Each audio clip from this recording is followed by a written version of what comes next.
Y tal como les había anticipado, está conmigo el doctor Daniel Sapsay. Estamos en el comienzo del año.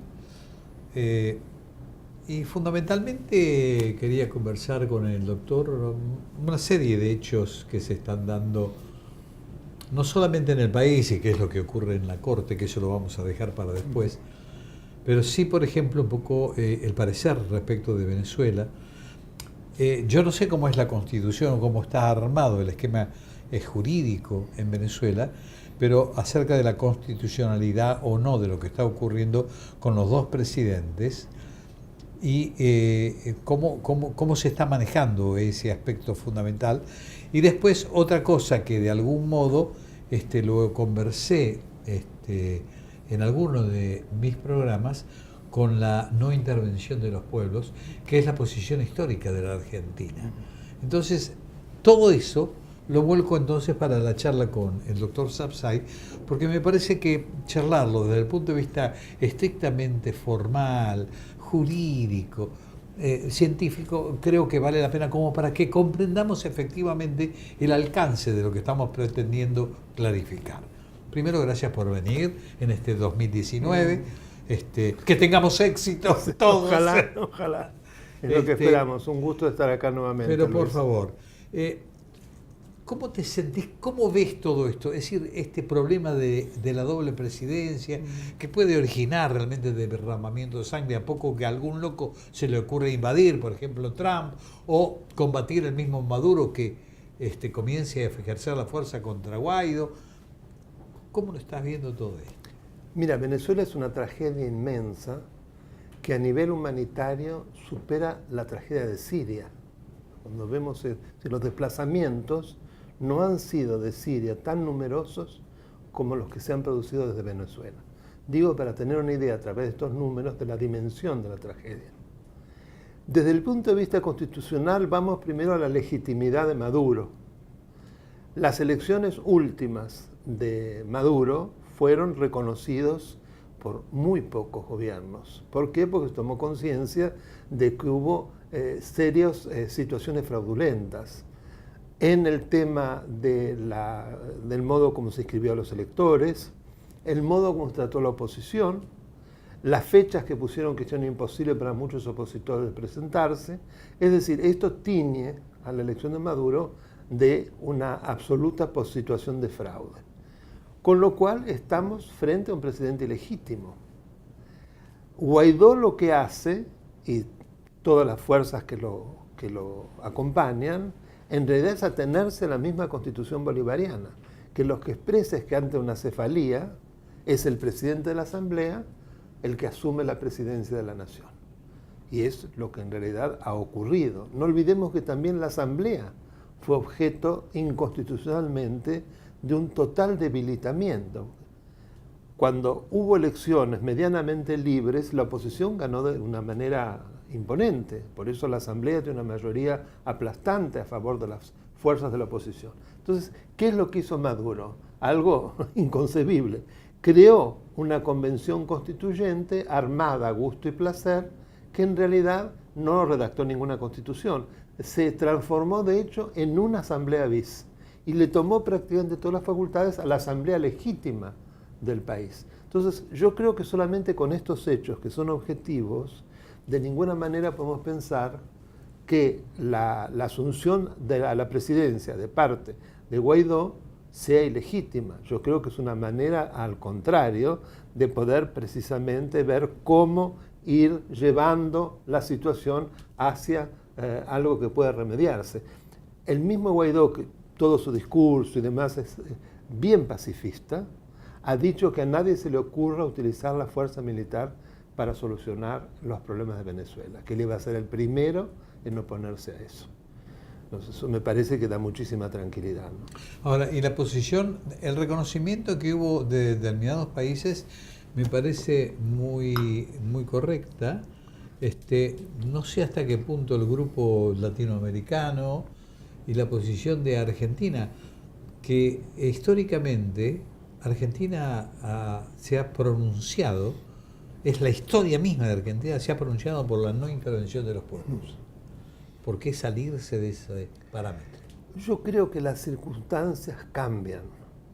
Me parece que es muy diferente lo que existía en la década de los 60 en países como República Dominicana, donde Estados Unidos claramente había arrasado con un gobierno que no le convenía y lo que buscaba era apoyos de manera extorsiva de América Latina para que acompañara esa invasión. Recordemos que el expresidente Ilia no aceptó mandar tropas, fue uno de los pocos países latinoamericanos. Bueno, ahí el principio de una intervención me parece absolutamente válido. Acá lo que ocurre es una tragedia humanitaria que se produce por una implosión. Nadie del exterior ha actuado para poner de rodillas a un país como ocurre en este momento. Es más, creo que Estados Unidos le dio una enorme ventaja, porque en gran parte se sostenía por lo que obtenía como divisas por la compra del petróleo, que era fundamentalmente de Estados Unidos el gran comprador. Y no, hasta ahora, el tiempo que pasó, seguía haciendo lo que tanto se criticaba. Entonces, esta vez el problema no es Estados Unidos, es un problema absolutamente interno que para toda la región es sumamente peligroso. Es peligroso por lo que implica como situación de violencia. Yo creo que la violencia, el baño de sangre ya está. Mueren miles de personas, y no solo en enfrentamientos o por los grupos de tareas de cubanos que asesinan a mansalva a todos aquellos que son opositores, sino la cantidad de gente que está muriendo por un problema de falta de medicinas. No hay más que hablar con venezolanos que andan por acá y cuentan de todos los que yo he conocido, alguna tragedia de un abuelo, de un tío, de un hermano, que han muerto porque no estaban, estamos hablando de medicamentos fundamentales. Entonces, acá de lo que se trata es ver cómo se hace para contener semejante tragedia que ha provocado la salida de más del 10% de la población venezolana en muy poco tiempo. Saliendo de Venezuela, vamos a ir a nuestro país y hablar de otro aspecto que tiene que ver con las connotaciones de las posibles imposiciones o pretensiones del Fondo Monetario Internacional. Y entro a jugar ahora con los derechos adquiridos y los derechos en expectativa. El Fondo Monetario Internacional dice, señores, nosotros queremos que se bajen los sueldos en materia jubilatoria, que se bajen los sueldos y que se establezcan alternativas distintas a las que están dadas, y por lo tanto fijar y elevar el monto, la edad de jubilación. Y acá entra a jugar la pregunta de los derechos adquiridos y los derechos en expectativa. ¿Es prudente la actitud del fondo meterse dentro del país? ¿Y es prudente que el país o el gobierno acepte la imposición del fondo? Bueno, desde ya que si el fondo realmente lo hace, porque la verdad que no lo he escuchado, pero te creo, me parece una barbaridad que la Argentina debería rechazar de plano. Porque si no, es un país totalmente dominado, si es gobernado desde un organismo internacional que, si bien nosotros integramos en una porción realmente mínima. Así que eso es lo primero. Ahora, obviamente los derechos laborales y previsionales son derechos adquiridos, porque además lo que rige es el principio de progresividad y de no reversibilidad. Si vos podés del piso, que significa donde se ha llegado, subir más hacia un techo, lo que no podés es ir hacia un sótano.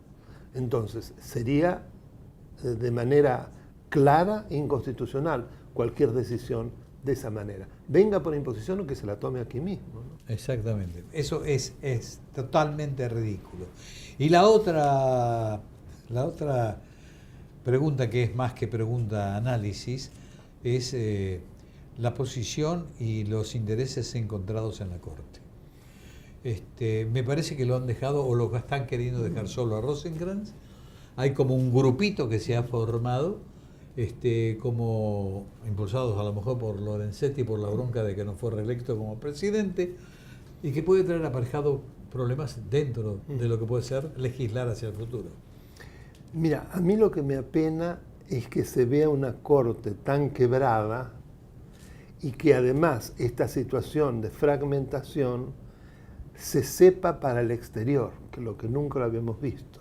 Podía haber internas, se filtraban algo que se podía decir, pero el enfrentamiento directo, inclusive con misivas, como mandó Carlos Rosenkrantz a Lorenzetti, y Lorenzetti también, los dos. nunca habíamos visto. Y no le hace bien a la justicia, no le hace bien a la Corte, que gozaba de bastante respetabilidad. Creo que era una excepción en el mundo del Poder Judicial y que esto obviamente opaca bastante la actuación. Evidentemente, esto efectivamente nos deja mal parados. Es decir, realmente es una imagen muy fuerte que se da hacia el mundo, ¿no? Es decir, que el órgano más importante por excelencia en el país tenga estos problemas internos es realmente muy complicado. Muy, muy penoso. Otra mala imagen que damos los argentinos al mundo. No y evidentemente los retardos de justicia son otro problema también. Tenemos una serie de juicios, son una serie de prisiones preventivas que en última instancia, si no se llegan a clarificar y establecer las pautas, si no llega a haber sentencia, van a tener que dejar en libertad a la gente.